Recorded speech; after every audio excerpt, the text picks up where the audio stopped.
반갑습니다. 부산 동래구 온천동 금정마을 무량사 법천입니다. 지금부터 부처님 생애 31회 부처님 생애를 함께 공부하겠습니다. 틴나칸 스님이 쓰신 Old Path and White Cloud 책을 번역한 붓다처럼이라는 교재를 가지고 부처님 생애를 공부하고 있습니다.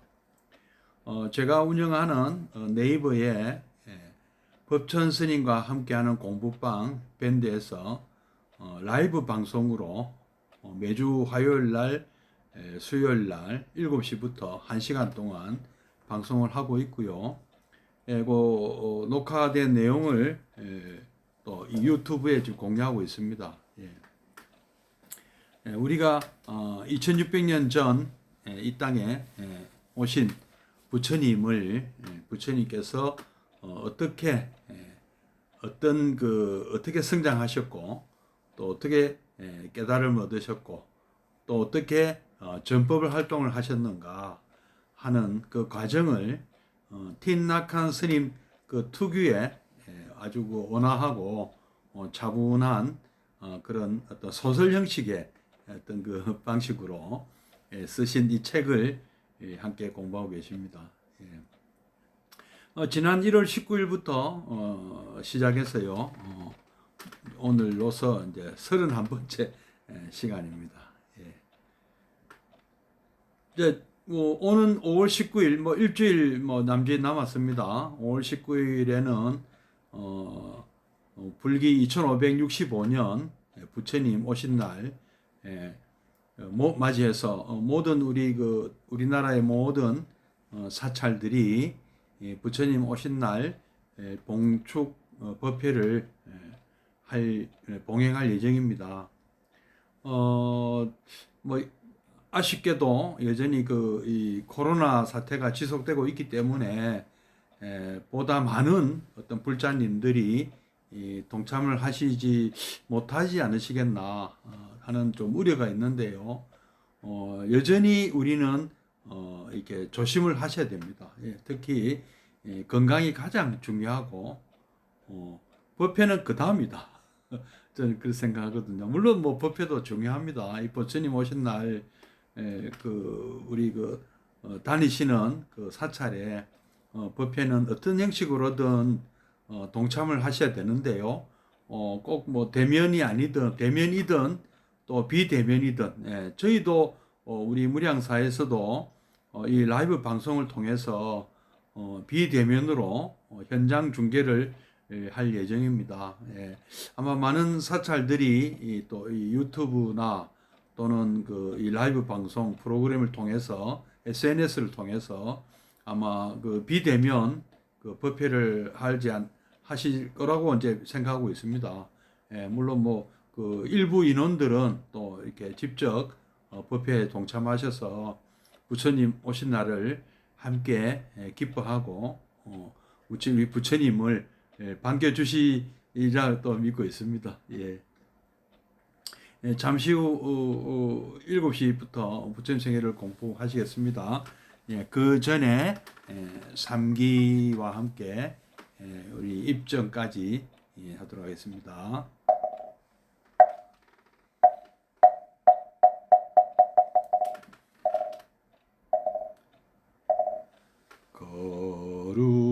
거룩한 부처님께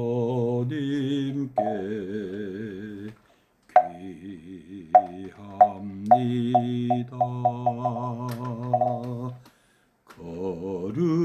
거룩한 가르침에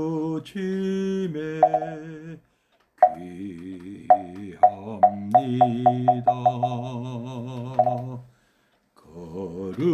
거룩한 스님들께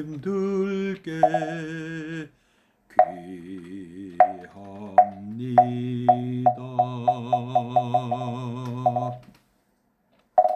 보래지는 악음일신 중즉견무진신 변제삼보전 일일 무술에 옴 바람이 옴 바람이 옴 바람이. 예, 예리한보살님 어서 오십시오. 현수경 함께 하겠습니다. 정구업진원 수리수리 마하수리 수수리 사마하 수리수리 마하수리 수수리 사마하 수리수리 마하수리 수수리 사마하 오방내외 아니죄신지는 나무사만다 못다남 옴도로도로지미사바하 나무삼만다 못다남 옴도로도로지미사바하 나무사만다 못다남 옴도로도로지미사바하 개경계 무상심심미몇법 백천만금난조우 아금문견독수지 원해열애신실이 계법장지는 아라남 아라다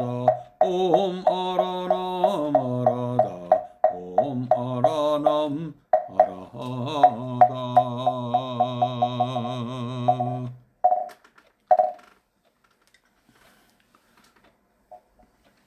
예, 사실 우리 부처님 오신 날은 언제입니까? 뭐 올해는 5월 19일이 음력으로 4월 8일이라 부처님 오신 날 우리가 맞이해서 봉축법회를 여는 날이죠. 진짜 부처님 오신 날은요 언제겠습니까? 사실은 내일입니다. 내일 우리가 부처님을 우리가 늘 우리가 모시고 사는 삶이 되어야 되겠습니다. 그래서 부처님과 마치 한 몸으로 한 몸처럼 우리는 그렇게 살아야 되겠습니다. 마치 우리가 신발을 의식하지 않듯이 그리고 아주 편한 옷을 입으면 옷을 의식하지 않듯이 우리는 늘 이렇게 부처님을 우리가 이렇게 모시고 의식을 하지 않더라도 우리 부처님께 함께하는 그런 삶이 됐으면 좋겠다 하는 생각이 듭니다. 수행도 사실은 일상과 수행이 따로 있지 않고 일생이 곧 부처님의 가르침을 실천하는 그런 모습이고 그런 삶이어야 하지 않겠느냐. 우리가 하는 이 생각과 우리가 하는 이 말과 우리가 하는 이 행동, 일거수일투족, 어묵동정 행주자화가 모두 부처님의 가르침을 실천하는 수행의 모습이 되어야 된다. 뭐 저는 이렇게 그렇게 생각하고 있는데요. 그 부처님 가르침을 믿고 이해하고 물론 중요합니다만은 무엇보다 중요한 것은 가르침의 실천에 있지 않느냐. 저는 그렇게 생각하고 있거든요. 그러면은 그 어떤 그 가르침들이 그 어떤 그 각자의 삶에 실질적으로 도움이 되고 우리 삶이 개선되는 효과를 보고 있다. 요게 이제 우리가 신해 행증의 삶이 아니겠습니까? 우리는 부처님의 가르침, 우리는 믿고 따르고 또 부처님의 가르침을 우리는 또 이해하고 그 교리에 대해서 우리가 공부하고 우리는 이런 의미였구나 하는 것을 우리는 이해를 해야 되고 그랬다면 반드시 그 이해한 것을 실천에 옮김을 해가지고 그래서 신, 해, 행으로 통해서 우리는 우리 삶이 실질적으로 우리 삶이 개선되는 실제로 그게 증명이 돼야 된다는 것이죠. 우리 삶에 실현이 되는 것, 실현이 되고 실제로 우리가 어떤 그 충만감을 느끼고 공허함에서 벗어나고 온갖 종류의 어떤 그 정신적인 스트레스, 뭐 노이로제, 뭐 신드롬, 뭐 이런 트라우마, 이런 온갖 종류의 어떤 그 마음병에서 우리는 벗어날 수가 있습니다. 그래서 우리는 행복을 느낄 수가 있는 것이죠.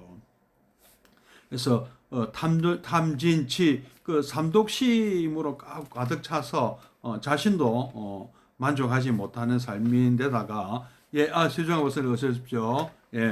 자신도 만족하지 못하고 자신만 불행한 게 아니고 가까운 사람들 가족이나 뭐 친구나 이 이웃들에게도 이 어떤 그 뭐랍니까 불행 뭐 같이 불행에 빠뜨리는 그런 삶이 되어서는 안 되겠습니다. 우리 부처님 가르침을 실천함으로 해서 스스로도 행복하시고 가족과 이웃과 그리고 친구들 우리 만나는 일상에서 만나는 모든 분들과 함께 행복한 나날이 되게 하는 것 이것이 우리 불자들의 그죠? 우리 불자들이 어떤 삶이 되어야 되지 않겠습니까? 자 오늘 또 우리 틴나칸 스님 쓰신 우리 부처님의 생애 또 말씀을 한번 들어보도록 하겠습니다.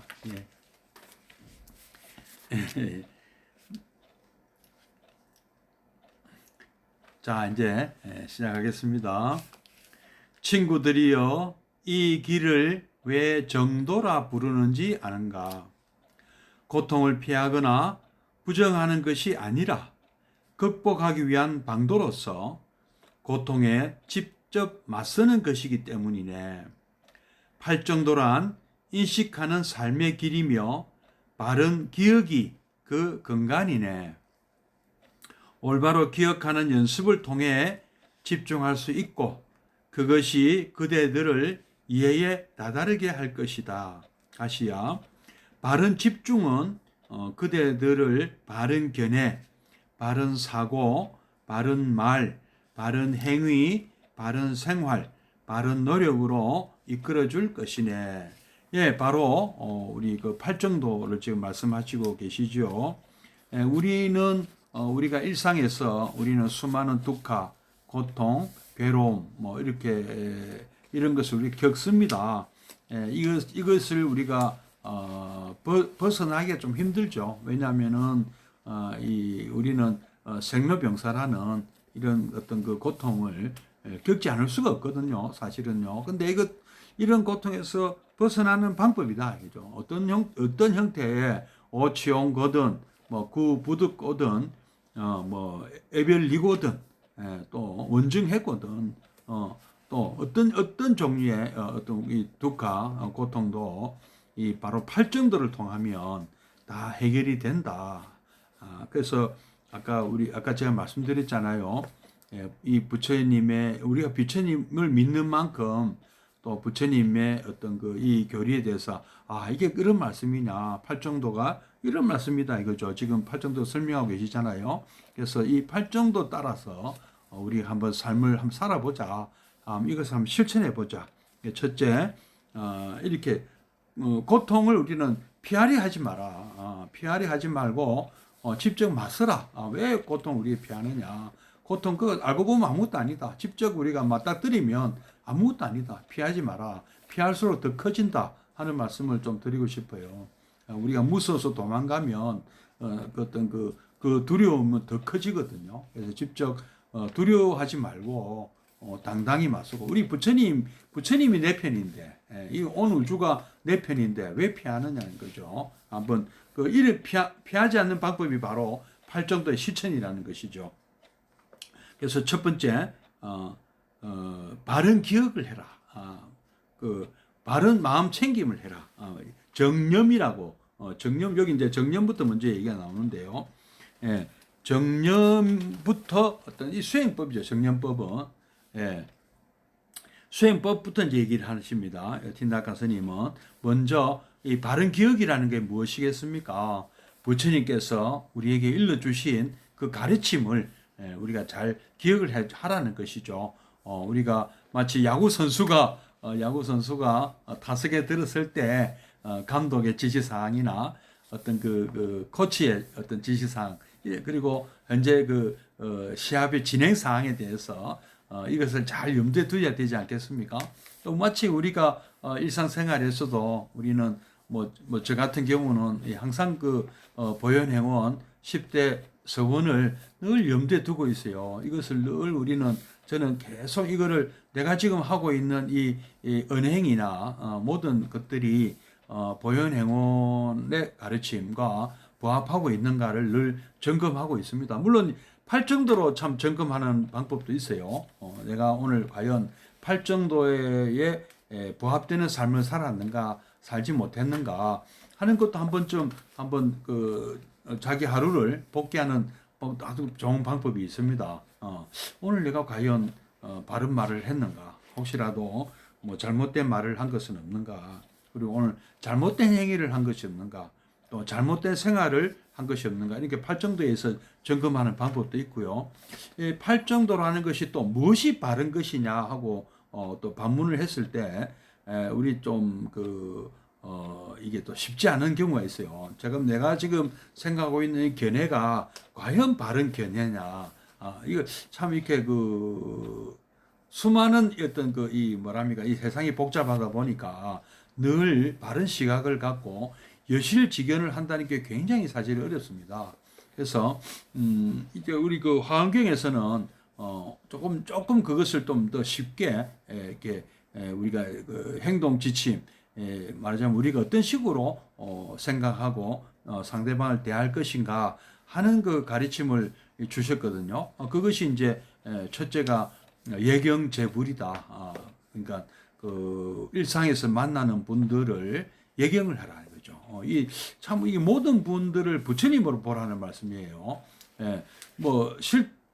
실제로 사람이 부처님이라는 가르침은 우리 대승불교에서 많이 얘기를 하고 있지 않습니까? 법화경에서는 우리가 또 성문 제자부터 모든 우리가 중생들이 다 부처가 되리라는 수기를 받게 됩니다. 언젠가는 부처가 될 것이다. 근데 이 언젠가는이라는 것이 먼 미래를 얘기하는 것이 사실 아닌 것 같아요. 그래서 부처님의 아까 말씀드린 대로 신해행정에서 바로 부처님의 우리가 가르침을 증명을 하면 돼요. 그게 부처님 가르침대로 사는 사람이 부처님이다. 저는 이런 생각을 많이 하는데요. 꼭 무슨 어떤 높은 차원의 깨달음을 얻지 못하더라 하더라도 지금 그 모습 그대로 부처님의 삶을 실천하시는 분, 그분이 부처님이 아니신가. 그래서 그렇다면 우리는 일상생활에서 우리가 만나는 분들을 부처님으로 모시지 않을 수가, 부처님 모실 수도 얼마든지 모실 수가 있다는 것이죠. 우리는 돌도 이거 부처님처럼 생겼다 하고 거기 합장하지 않으세요?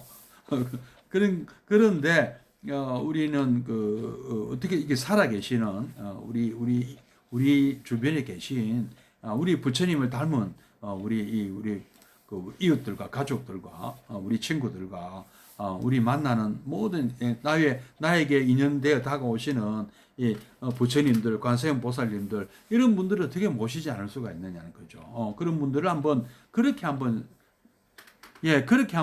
우리가 한번 대고 또 그분들에게 우리는 칭찬 예를 하자. 그분들을 부처님으로 보셨으니까 칭송하고 찬탄하자. 칭찬의 말씀을 아끼지 말자. 그리고 광수 공양을 또 하자. 그분들이 부처님이니까 우리가 무엇이 아깝습니까? 그분들에게 무엇이 아깝겠습니까? 부처님에게 우리는 뭐든지 다 드릴 수가 있잖아요. 그래서 그런 분들에게 우리는 어떤 부처님으로 모시고 부처님으로 이렇게 칭송을 하고 또 부처님께 드리듯이 우리는 공양물을 드릴 수가 있는 것입니다. 그리고 그분들에게 내가 잘못된 거 있으면 다 지금까지 내가 잘못 살았다 하고 참회 up장을 하시고 또 그분들 잘 되는 것은 부처님이 잘 되시는 것이 바로 내가 잘 되는 거 아니겠습니까? 그래서 함께 기뻐하는 수의 공덕을 하시고 또 그분이 부처님이시니까 부처님 저에게 가르침을 주십시오 하고 누구에게든 배울 점이 있으면 배워야 된다. 그래서 그것을 우리 청전법륜이다 배워야 되고 또 그분 한번 지은 인연은 내 곁에 한번 내하고 한번 만나 어떤 형태로든 인연 지은 분은 그 인연을 소중히 여겨서 그냥 떠나보내지 않도록 최선을 다하는 것, 그것이 또 청불주세, 제 곁에 부처님 제 곁에 머물러 주십시오 하고 청하고요. 또 어떤 지금까지 이런 그 과정들에서 우리가 또 부처님께서 그러셨잖아요. 자등명, 법등명, 자귀법귀라고 스스로를 어떤 그 믿을 수 있는 그런 차원으로 끌어올려서 그때 그러면서 또 내가 가르쳤던 이런 내용들을 그 어떤 등불로 삼아라. 내가 가르친 내용들을 귀처로 삼아라 하셨잖아요. 그러면 그 부처님 가르침을 우리가 어떤 부처님 이런 경우 내가 이제 어떤 서퍼에 두카에 부딪혔을 때 어떻게 이런 문제를 해결하셨나 해서 부처님 가르침을 찾아보고 물어보고 그것이 이제 우리가 상수불학이죠. 늘 우리는 부처님 가르침을 배워야 된다. 상수불학. 그리고 또 우리는 지금까지 중생으로 내가 중생으로 여겨지는 분이라 하더라도 어떤 그 우리가 강제로 우리는 뭐 높은 사람의 말을 듣는 것이 아니고 나보다 못한 사람이라도 서로 나보다 못한 사람이 하더라도 그분들 한번 내 고집을 좀 버리고 그분들의 어떤 그걸 한번 뜻을 한번 따라줘 봐라. 항순중생에서 그 다음에 내가 쌓았던 이때까지 쌓았던 공덕이나 모든 이 어떤 불교 공부를 통해서 쌓았던 어떤 깨달음이나 또는 뭐 열심히 부지런히 노력해서 얻었던 어떤 재물이나 나의 지식이나 나의 시간이나 나의 공덕이나 나의 이 어떤 너그러진 이 마음이나 뭐든지 다 이건 사실은 이건 내 것이 아니다. 나와 함께 했던 모든 분들의 덕분이기 때문에 그 공덕을 또 그분들에게 나눠드린다. 회양을 해야 된다. 이런 마음으로 과연 나는 살고 있는가? 한번 이걸 늘 한번 점검해보고 내가 이거 잘못했네. 오늘은 누구를 잘못 모셨네. 이런 또 반성도 하고 참회를 하고 그날 이렇게 한번 살아보시면 그것이 바로 바른 기억이 아니겠느냐. 어떤 부처님의 가르침을 늘 염두에 두고 살고 있다. 아까 부처님과 한 몸이 된다는 말씀이 바로 그 뜻입니다. 우리 늘 부처님 가르침대로 한번 살아보자. 그래서 그러기 위해서는 우리는 정념을 가져야 되는 것이죠. 부처님 가르침을 정확하게 기억하고 그대로 한번 살아보자는 거죠. 그 다음에 또 그 기억하는 연습을 통해서 또 우리는 집중을 할 수 있다 그럽니다. 그래서 우리는 어떤 상황에든 늘 우리가 정신 바짝 차리고 집중력을 잃어서는 안 된다. 항상 마음은 다 이렇게 그 마음 집중을 잘 해야 되는 게 정정이죠. 정정이라 그러죠. 그래서 이거는 틴다칸 스님 말씀에 따르면 이것을 우리는 바른 견해를 갖도록 이끌어주고 어떤 바른 사고, 바른 생각을 할 수 있도록 이끌어주고 또 바른 말을 할수록 이끌어주고 바른 행위를 할 수 있도록 이끌어주고 바른 생활을 할 수 있도록 이끌어주고 바른 노력으로 이끌어준다. 그래서 아까 제가 그 보현 행원은 조금 구체적으로 수미조 보사 안녕하십니까? 바로 이 팔정도의 실천법이 아닌가 제 생각이 듭니다. 바로 이런 삶이 또 무아의 삶이 아닌가. 항상 우리는 여기 보현 행원에 보면 나는 없어요. 항상 어떤 상대방에 대한 배려만 있을 뿐입니다. 왜? 상대방을 부처님으로 모셔야 돼요. 부처님 눈에는 부처님만 보이는데, 부처님을 되게 잘 모시지 않을 수가 있습니까? 예. 우리 가정에 가면, 우리 가족들이 부처님이고, 우리 이웃이 부처님이고, 우리 친구들이 부처님이고, 나를 오늘 만난 모든 일상에서 만나는 분들을 먼저 부처님으로 보는 훈련, 이거부터 한번 시작하는 것이죠. 예. 계속 읽어보겠습니다. 친구들이여, 이번에는 네 가지의 진리에 대해 말하겠네. 네 가지의 진리란 고통 그 자체, 고재라고 하죠. 고통의 원인, 고집재, 고통의 소멸, 고멸재, 고통의 소멸을 가능하게 해주는 실천 방도, 고멸도재를 사성제죠를 이른다네. 나는 이것들을 네 가지의 성스러운 진리, 즉 사성제라고 부르겠네. 사성제의 첫 번째 진리는 고통 그 자체인 고재라네. 생로병사는 고통이지 슬픔, 분노, 질투, 근심, 걱정, 공포, 절망 또한 고통이네. 사랑하는 사연과의 이별도 고통이거니와 미워하는 자와의 만남도 고통이라네. 5가지 집성체에 대한 욕망이나 애착이나 고착도 고통이라네. 예, 우리 사고 팔고 얘기를 하고 계시죠. 생로병사 사고와 그 다음에 구부듣고 그 다음에 애별리고 원증해고 마지막에는 이제 오치온고라 해서 오치온 자체가 고다. 우리에게 있는 우리의 색, 수, 상, 행, 식이라는 우리를 구성하고 있는 이 5가지 스칸다, 칸다 이 구성 요소들 하나하나가 이 어떤 뭐랍니까 여기 집착하는 이 자체가 고다. 이것을 집착하지 않을 수가 없다는 것이죠. 우리는 이것을 자아라고 또 집착한다는 것이죠. 색, 나의 어떤 형상, 나의 모습, 또 내가 갖고 있는 어떤 느낌, 감정 이런 것들, 그리고 상, 나의 어떤 생각하는 힘, 이성이나 지성, 이런적인 부분, 또는 나의 의도와 나의 행동 이런 거, 내가 짓는 업들, 또 그다음에 그로 인해서 나에게 쌓이는 어떤 의식이나 시기랄까 이런 것들, 이 모든 것들은 자꾸 어떤 우리가 탐진치 삼독심에 물들면 자꾸 이것이 어떤 나쁜 것들이 자꾸 쌓이게 된답니다. 이것들이. 그래서 오치온 고다. 그로 인해서 이런 것이 이런 것이 있는, 이것을 나로 착각하고 있는 이것이 바로 고다. 이것을 해결하자 하는 것이 사성제라고 합니다. 친구들이요,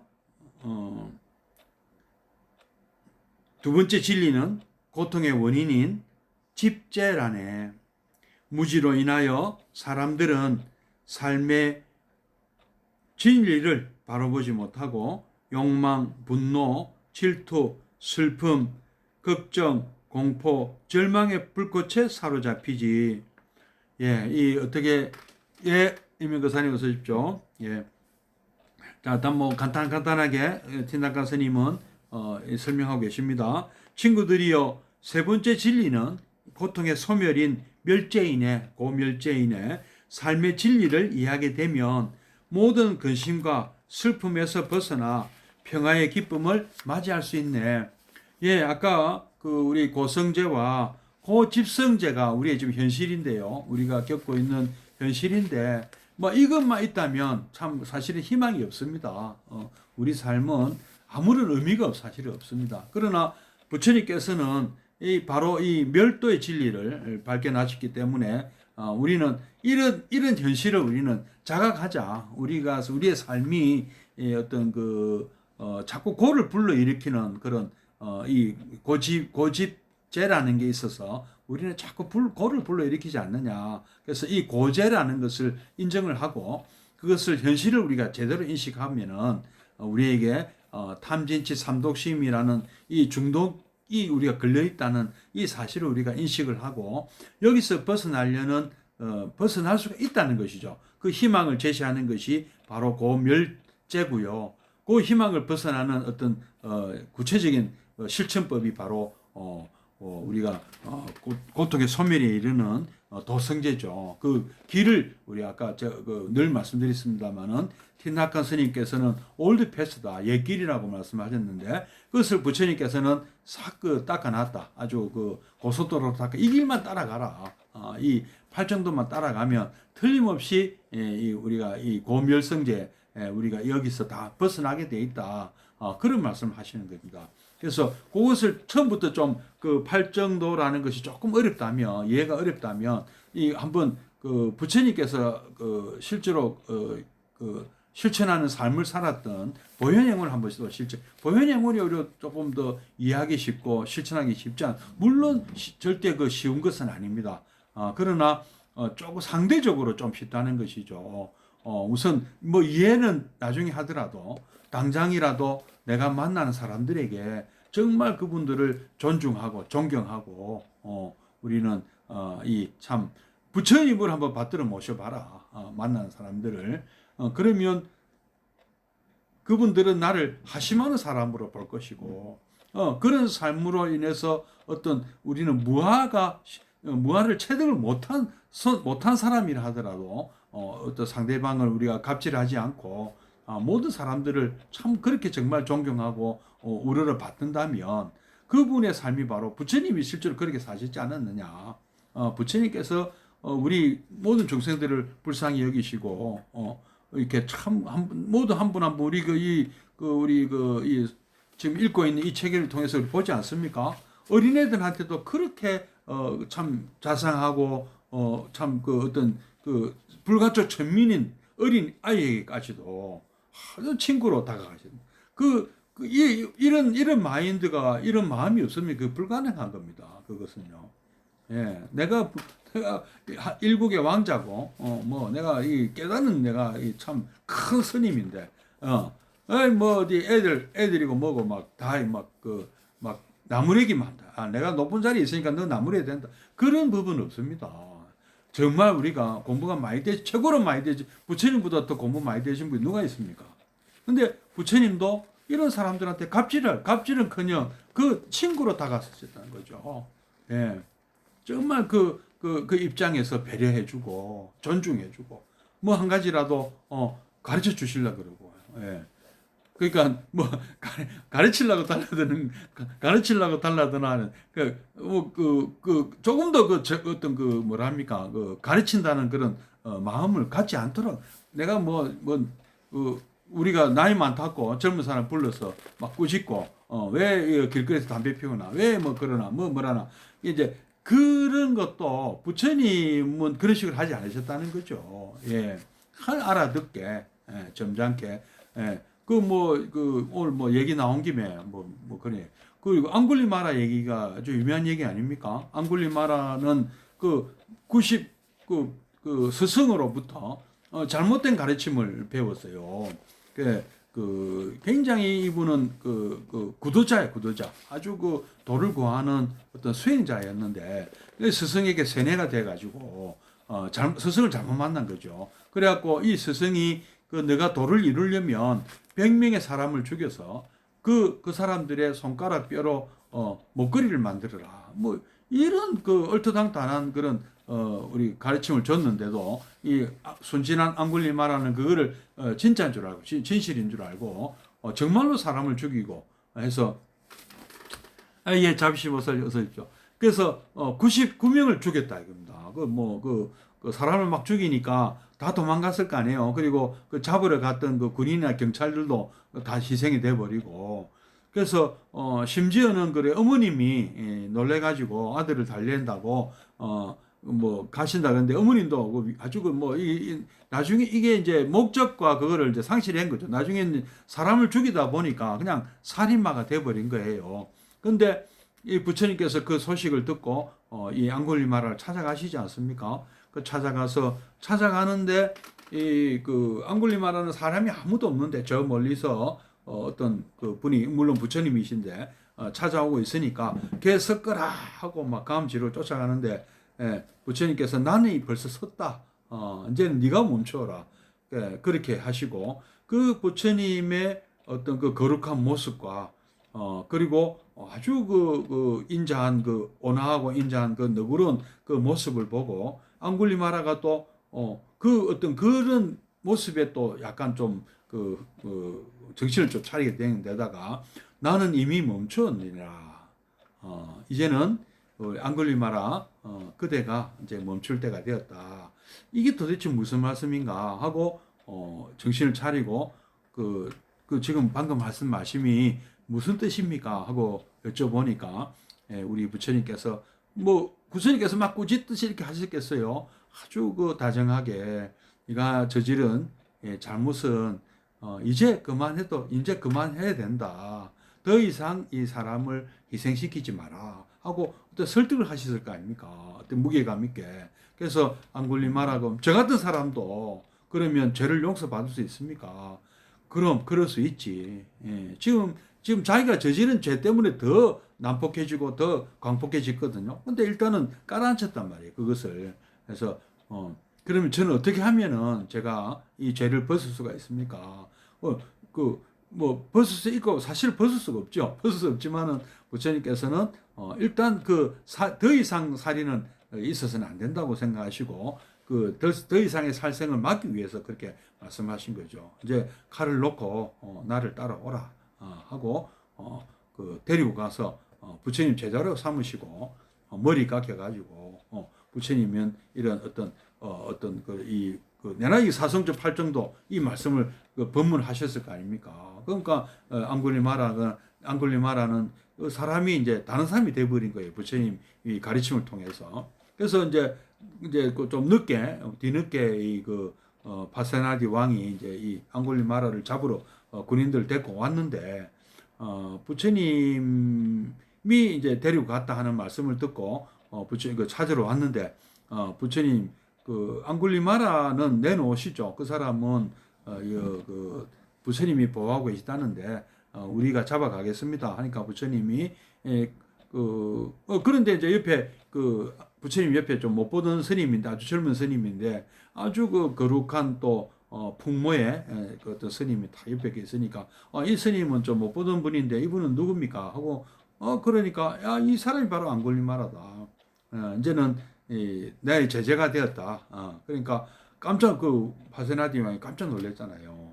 어떻게 그 살인마가 어떻게 저런 모습으로 아주 거룩한 아주 풍무 위가 단정한 스님이 될 수가 있느냐고 깜짝 놀래. 그래 이제 이 사람은 더 이상 난 살인마 앙굴리마라가 아니다. 이제는 나의 제자 앙굴리마라다. 이제 이름 다른 이름이 있었어요. 이제 앙굴리마라는 일종의 이제 사람들이 붙인 이름이죠. 사람을 죽여서 목걸이 만든다고 하는 그런 의미로 지은 이름인데 허정거사님 어서 오십시오. 그래서 그런 사람을 완전히 살인마를 완전히 어떤 새 사람을 만드는 능력이 계세요. 그래서 어떠한 사람도 이 부처님한테만 가면 이렇게 전혀 다른 인격자로 바꿔버리니까 그뿐이 아니죠. 그런 사례가 무수히 나오지 않습니까? 물론 이제 나중에 앙굴마라는 또 어떤 자기가 지은 어떤 과보에 대한 책임을 집니다. 그거는 또 그거고요. 그는 더 이상 우리가 또 어머니가 잘못하면 앙굴리마라의 어머니도 돌아가실 뻔했잖아요. 그래서 더 이상 어떤 사람들에게 피해가 없도록 이렇게 부처님께서 목숨을 걸고 옆에 사람들이 다 얼마나 놀랬겠습니까? 부처님께서 살인마 앞에 그냥 맨몸으로 아무런 무장도 하지 않으시고 칼을 들고 갔습니까? 몽돌 들고 갔습니까? 그냥 맨몸으로 가서 그냥 말씀 한마디로 어떤 모습과 위와 거룩한 모습 그리고 어떤 참 관대하고 너그럽고 어떤 자상한 이런 마음씀으로 해서 앙굴리마라라는 어떤 희대의 살인마가 참 새 사람이 되었답니다. 예, 참 이게 어떻게 가능한 일인가? 그러니까 그 정도로 우리는 그런 모습을 우리가 불자라면 이제 그런 것이 이상형이 우리 부처님의 그런 면을 우리가 배우자는 것이죠. 예, 우리 작은 일에도 짜증내고 작은 일에도 화를 내고 작은 일에도 우리가 밑에 사람이라고 꾸짖고 갑질하고 좀 이렇게 하지 말자. 나보다 못한 사람이라 하더라도 잘 이끌자. 타일러서 잘 이끌자. 예. 그런 생각을 한번 해봅니다. 예. 자, 그래서 또 다음 읽어보겠습니다. 친구들이여, 네 번째 진리는 고통의 소멸을 가능하게 해주는 실천 방도인 도제라네. 이것이 앞서 내가 설명한 팔정도라네. 팔정도의 근본이 되는 것이 바른 기억이네. 또 바른 기억을 한 번 더 말씀하십니다. 정념, 바른 마음 챙김으로도 할 수가 있습니다. 이때는 이제 나의 가르침을 기억하라는 의미로 바른 기억을 많이 듣습니다. 바른 기억은 바른 집중과 참된 이해를 가능하게 해주고 모든 슬픔과 고뇌로부터 자네들을 해방시켜주는 동시에 평화와 기쁨을 누릴 수 있게 해준다네. 그러니 친구들이여, 이제부터 내가 자네들을 이러한 깨달음의 길로 인도해 주겠네. 시타르타가 사성제를 설명하는 동안 꼰단냐는 내부에서 엄청난 빛이 일어나는 것을 느꼈다. 그는 오랫동안 찾아왔던 대자유를 맛볼 수 있었다. 그의 얼굴은 기쁨으로 빛났다. 붓다는 그를 가리키며 소리쳤다. 꼰단냐, 자넨 내 설법을 이해했군. 자넨 이해했어. 예, 꼰단냐 역시 부처님과 같이 5명의 친구로서 5명의 비구로서 부처님과 함께 우리 그 수행을 같이 하지 않았습니까? 그러니까 이분도 이 구도자였죠. 구도자. 어떤 진정한 구도자였습니다. 그러니까 부처님께서 이분은 내가 조금만 가르쳐 주면 깨닫고 싶고 나처럼 될 수 있다. 동격자, 아란이 될 수가 있다. 하고 생각하시고 이 5 비구에게 얘기했고 그 중에서 가장 나이가 많은 나이가 많다는 얘기는 또 수행의 이력도 많다는 뜻도 되겠습니다. 그래서 꼰단냐부터 부처님의 이 말씀, 이 사성제 8정도 그리고 이 중도의 가르침을 이해를 하시는 거죠. 그래서 그 내부에서 엄청난 빛이 일어났다. 그리고 대자유란 뭐 해탈을 얻었다는 것이죠. 해탈을 얻었고 그의 얼굴은 기쁨으로 빛났다. 이제 아란이 되었다. 그래서 부처님께서는 꼰단냐가 이제 아란이 되었다고 인정을 하시는 거죠. 자네는 내 설법을 이해했구나. 그래서 꼰단냐는 아야 교진녀, 아야 꼰단냐.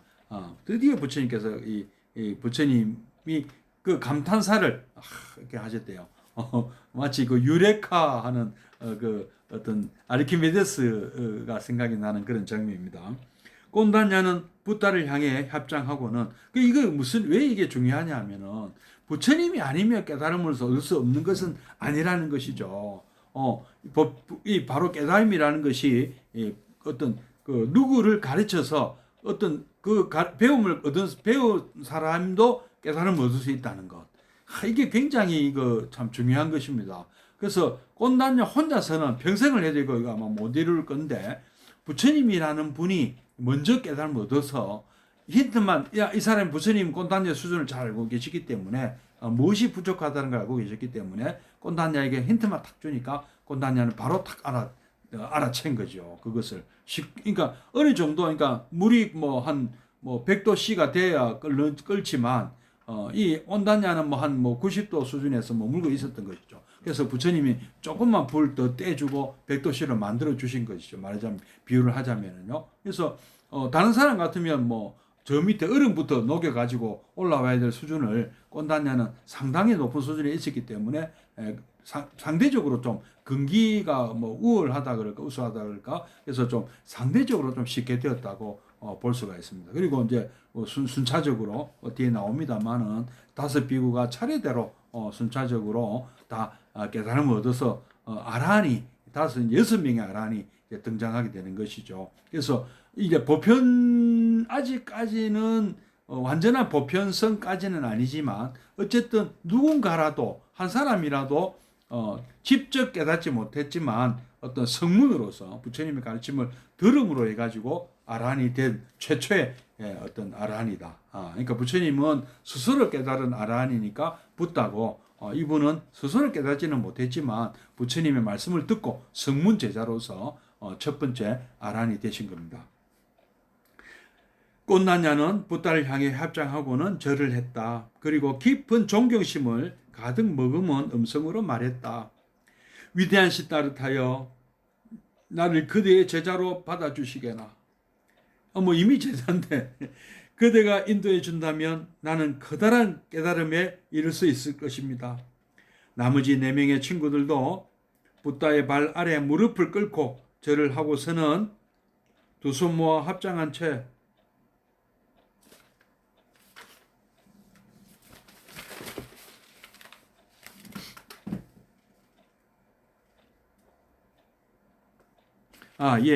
제가 조금 실수를 했습니다.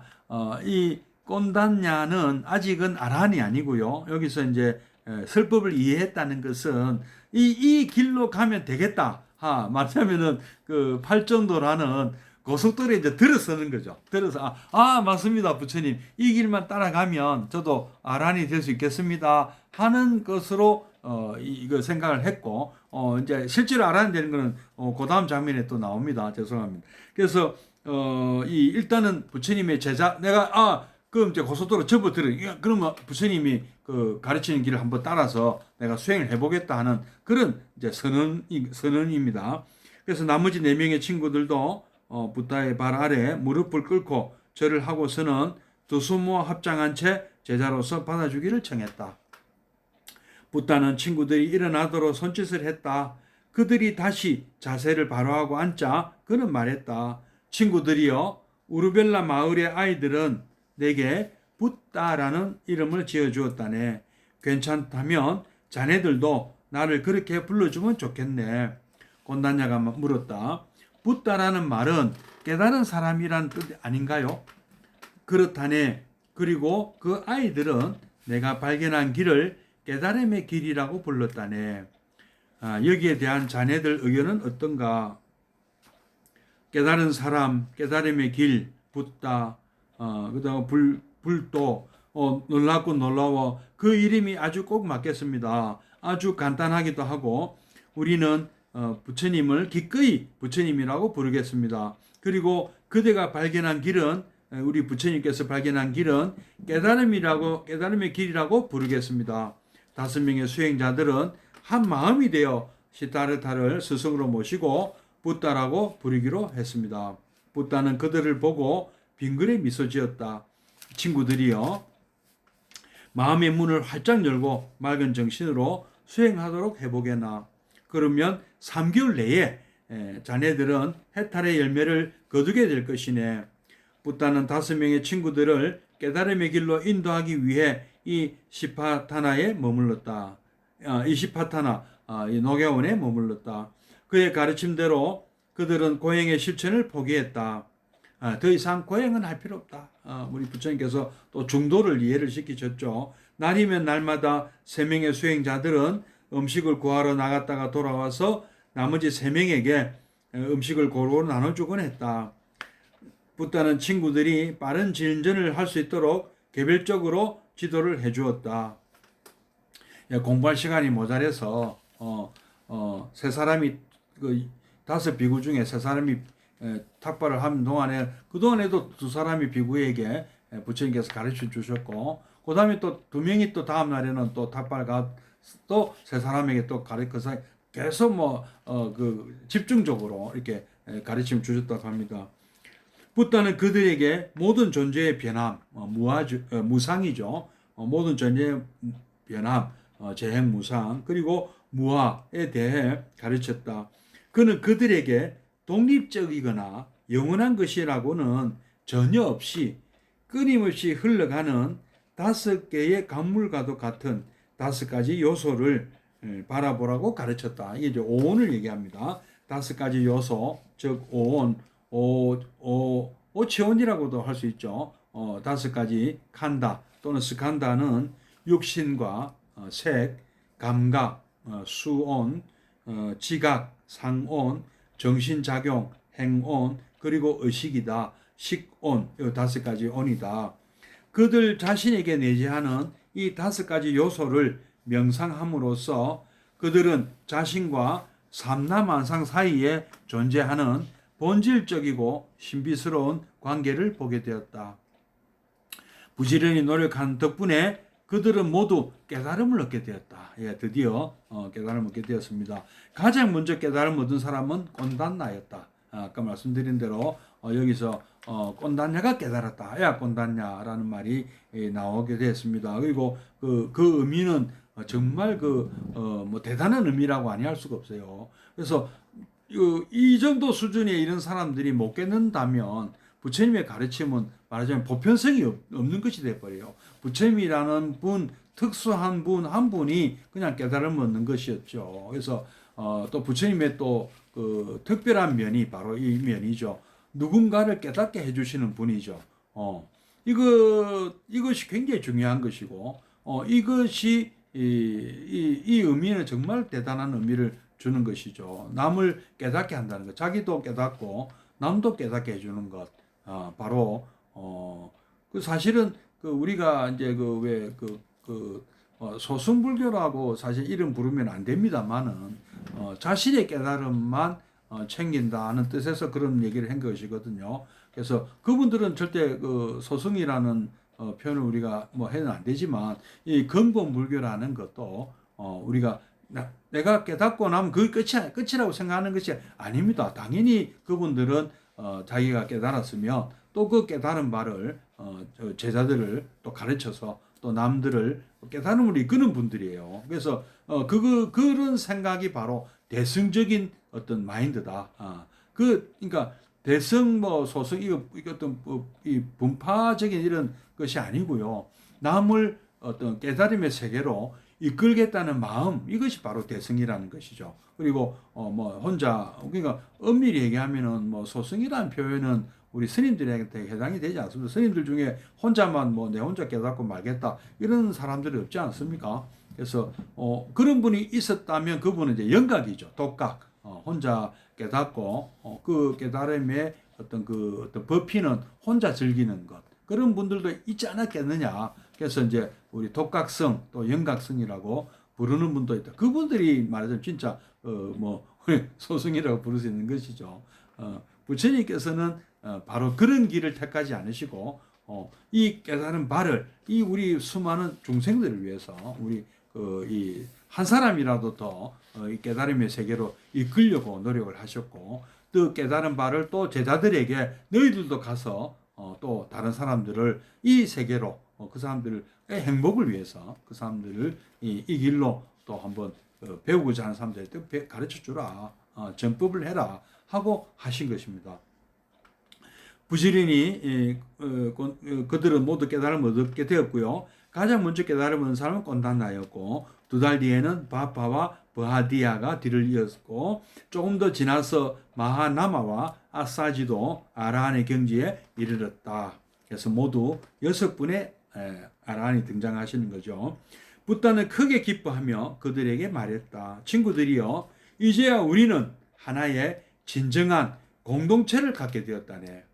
우린 그것을 상가라고 부르기로 하세. 우리 그 음력으로 한자어로 음력하기는 성가죠. 상가는 한 마음이 되어 깨달음을 실천하는 사람들의 공동체라네. 그러니 친구들이여 이제부터 우리 모두 깨달음의 씨앗을 온 누리에 뿌리도록 하세. 이 씨앗이 지금 우리 이 2600년 지나서 이 지구상에 뭐 5억에서 10억 그 사이에 이 수많은 이 불자들이 지금 현재 그 열매가 맺어 이 또 열매가 또 씨를 또 뿌려서 또 앞으로 대대손손 불교가 이 인류의 행복에 기여하는 그런 종교가 되고 있습니다. 자, 또 계속하겠습니다. 붓다는 아침 일찍 일어나서 가부좌를 틀고 앉아 명상을 한 뒤에 다시 숲속을 거닐며 명상에 잠기고는 하였다. 그는 어느 날 아침 걸으면서 명상을 하다가 아침 안개 속에 반쯤 모습을 드러낸 잘생기고 고상한 옷을 입은 20대 후반의 젊은이를 보았다. 붓다는 커다란 바위 위에 걸터앉아 있었고 예님 보스 맞습니다. 닮고 싶어요. 우리도 부처님 같이 맞습니다. 우리도 부처님 같이 살아야 됩니다. 승가가 있어서 우리의 복전이 되고 부처님의 법이 전해지고 있어요. 맞는 말씀이죠. 그래서 우리 그 부처님의 법을 이어주신 것만 해도 우리에게 큰 은혜를 베푸신 거죠. 부처님의 가르침과 부처님의 가르침과 부처님의 그 가르침을 우리에게 이어주고 우리로 하여금 이 깨달음의 세계, 불교의 세계로 이끄는 그 성가의 고마움을 우리는 잘 알고 계셔야 되겠습니다. 그래서 상기를 하는 의미가 있는 것이죠. 붓다는 커다란 바위 위에 걸터앉아 있었고 그 젊은이는 붓다를 의식하지 못하고서 그 바위 가까이 다가오며 중얼거렸다. 구역질나 더러워. 그 소리를 듣고서 붓다가 말했다. 아무것도 구역질날 건 없네. 아무것도 더러울 건 없네. 젊은이는 그 자리에 멈춰섰다. 붓다의 목소리는 맑고 부드러웠다. 젊은이는 고개를 들어 평온하고 차분하게 그곳에 앉아있는 붓다를 보았다. 젊은이는 자신의 신발을 벗고 붓다 앞에 깊숙이 허리를 굽혀 절했다. 그런 뒤에 그는 바로 옆에 있는 바위에 앉았다. 붓다가 물었다. 무엇이 그렇게 구역질 나는가? 무엇이 그토록 더러운가? 젊은이는 자신을 바라나시에 있는 가장 부유하고 평판이 좋은 상인의 아들인 야사라고 소개했다. 야사는 언제나 호사스럽고 편안한 생활을 즐겨왔다. 그의 부모는 훌륭한 저택과 보석과 돈과 술과 여자와 연애를 포함하는 온갖 종류의 쾌락을 그에게 제공함으로써 그의 모든 일시적인 기분을 만족시켜 주었다. 하지만 감수성이 예민하고 생각이 깊은 야사는 이런 쾌락적인 생활에서 답답함을 느끼기 시작했고 더 이상 그 안에서 아무런 만족도 찾을 수 없게 되었다. 마치 그 부처님의 어떤 젊은 시절 모습과 아주 비슷하죠. 그는 창문이 없는 방 안에 갇힌 사람 같았다. 그는 신선한 공기와 건전하고 유익한 생활을 갈망했다. 전날 밤 야사는 몇몇 친구들과 함께 연회를 열어 술을 마시고 춤을 추며 고급 장녀들과 즐겼다. 그러다가 야사는 한밤중에 깨어났고 아무렇게나 흩어져서 자고 있는 그의 친구들과 여자들을 보았다. 그 순간 그는 자신이 더 이상 이런 식으로 살 수 없다는 것을 깨달았다. 부처님께서 출가하기 전에도 비슷한 그 일은 있었죠. 무의들이 막 쓰러져 자고 있는 모습을 보고 또 좀 더 어떤 혐오감을 느끼는 장면. 이 야사도 아주 비슷한 그 내용이 나옵니다. 그는 아무렇게나 외투를 걸치고서 어디로 가야 할지도 모르는 채 밖으로 나왔다. 그는 밤새도록 정처 없이 떠돌아다니다가 어느새 자신이 이시파타나의 녹여원에까지 왔다는 것을 깨달았다. 그리고 해가 뜬 지금 그는 붓다와 마주 앉아 있었다. 붓다는 그에게 충고했다. 야사여, 인생은 고통으로 가득 차 있지만 또한 많은 경이로움으로도 가득 차 있다네. 관능적 쾌락에 빠지는 것은 몸과 마음의 건강에 나쁘지. 만약 그대가 욕망에 지배되지 않고 건전하고 참되게 산다면 인생의 많은 경이로움을 경험할 수 있게 될 것이야. 야사, 그대의 주위를 둘러보게. 아침 안개 속에 서 있는 나무들을 볼 수 있지. 아름답지 않은가? 달, 별, 강, 산, 햇빛, 새들의 지저김, 그리고 약동하는 자연의 소리들은 모두 우리에게 끝없는 행복을 줄 수 있는 우주의 표상들이라네. 우리는 이 야사가 얻는 그런 어떤 그 세속적 쾌락은 오히려 뭐라 그럽니까? 공허함을 불러일으키고요, 권태를 불러일으킵니다. 그래서 오히려 그 우울증의 요인이 될 수가 있어요. 극도의 어떤 행복, 세속적인 행복은 진정한 행복이 될 수 없다는 것이죠. 그 알 수 없는 공허함이 시달리고, 알 수 없는 권태에 시달리고, 또 그러다가 과연 이게 우울증이 우리 부자병이라 하잖아요. 부자들이 갖는 병이다. 뭔가 이것이 아니다는 거죠. 이거 정답이 아니라는 것은 알겠는데 무엇이 정답인지는 모른다. 그러니까 더 큰 쾌락을 찾아서 쫓아가지만 그것은 영원히 달성이 불가능한 것이죠. 그거로는 안 된다. 그러니까 예를 들어서 큰 돈을 벌었다. 근데 벌었는데 기분이 좋지가 않아요. 암만 생각해도. 남들은 부러워하는데. 그럼 더 큰 돈을 벌면은 즐거울까 하고 또 해봐요. 그 역시 마찬가지예요.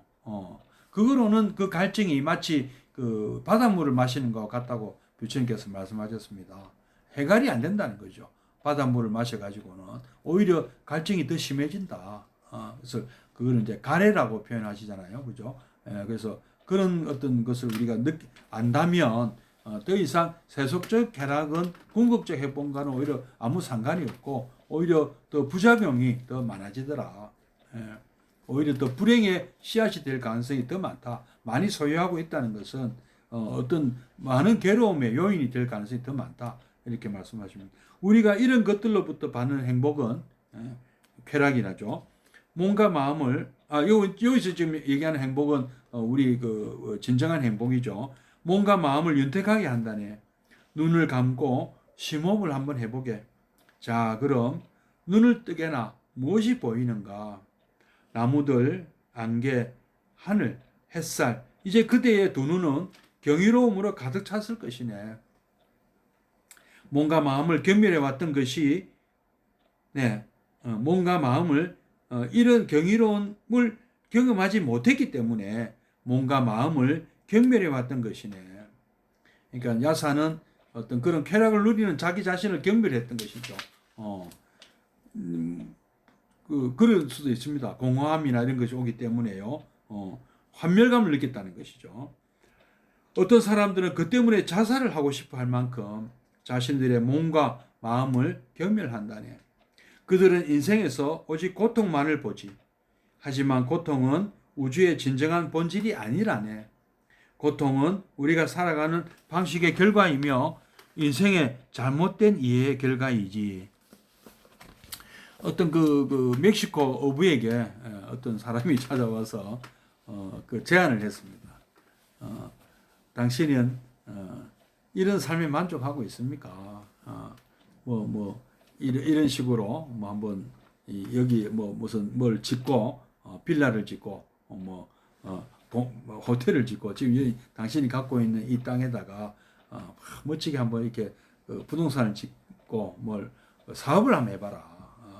부동산 개발업자 와가지고 그러니까 이 사람이 그러면 그 지어 가지고 그 돈 벌어서 뭐 합니까? 돈 벌고 나중에 이제 어디 멋진데 가서 낚시나 하고 뭐 요트나 타고 이렇게 노후를 그렇게 보내는 거죠. 뭐 그러니까 그 멕시코 어부가 하는 말이 지금 내가 지금 삶이 그런 삶을 지금 살고 있다. 당신이 말하는 그 돈 없어도 난 여기서 행복하게 나는 이렇게 뭐 낚시나 하면서 뭐 어부로 뭐 이 직업으로 고기 낚는 거나 그 뭡니까 그 연금생활자가 뭐 요트 타고 다니고 뭐 낚싯배 타고 다니는 거나 뭐가 다르냐. 나는 그런 뭐 머리 아프고 골치 아프다 그런 거 하기 싫다. 나는 이대로의 삶이 더 좋다. 우리가 즐길 수 있는 것은 돈으로 살 수 없는 것들이 정말 중요한 것들이 많습니다. 여러분이 마시고 있는 공기나 뭐 물은 옛날에는 공짜였는데 요즘은 이제 공짜가 그래서 사실상 공짜나 다름없어요. 그 물값이 제대로 반영되고 있나요? 정말 그 중요도에 비해서 또 우리가 쬐고 있는 햇빛, 맑은 공기, 그리고 우리 부모님 은혜, 우리 부처님 은혜, 우리가 이 지구라는 곳은 우리 인류가 살기에 가장 좋은 환경 아닙니까? 이 우주 전체를 다 통틀어 볼 때 지구만큼 좋은 이 환경에 우리에게 딱 맞는 환경이 어디 있습니까? 근데 우리는 지금 이것을 어떤 우리의 탐욕심으로 지구를 병들게 하고 있는 이게 좀 문제인 거죠.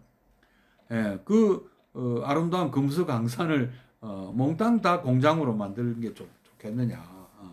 그래서 관광 좀 이제 하긴 좀 그 어느 것에 가치를 많이 두느냐 하는 측면이 좀 있긴 있습니다. 우리가 우리 뭐 너무 GNP 하는데 GNP나 GDP나 이것이 꼭 행복의 지표는 사실 아니거든요.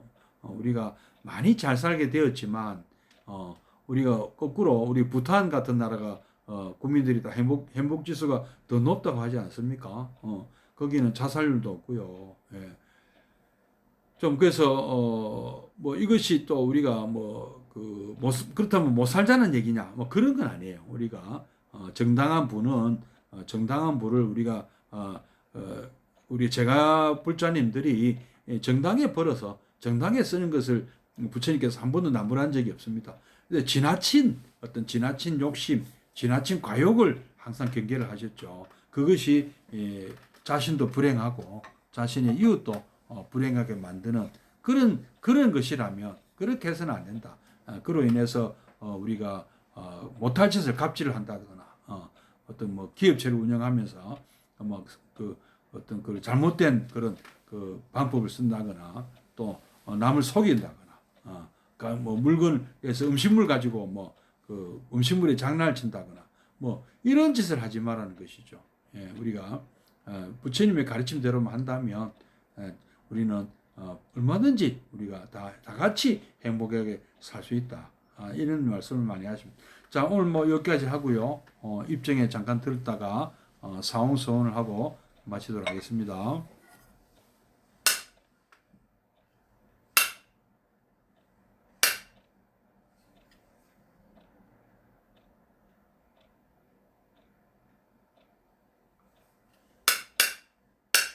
예, 입정 바로 사홍서원을 하고 마치겠습니다.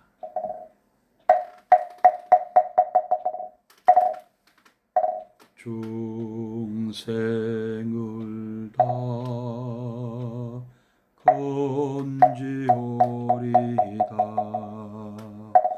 번뇌를 다 끊어오리다 법문을 다 배우리다 불도를 다 이루리다.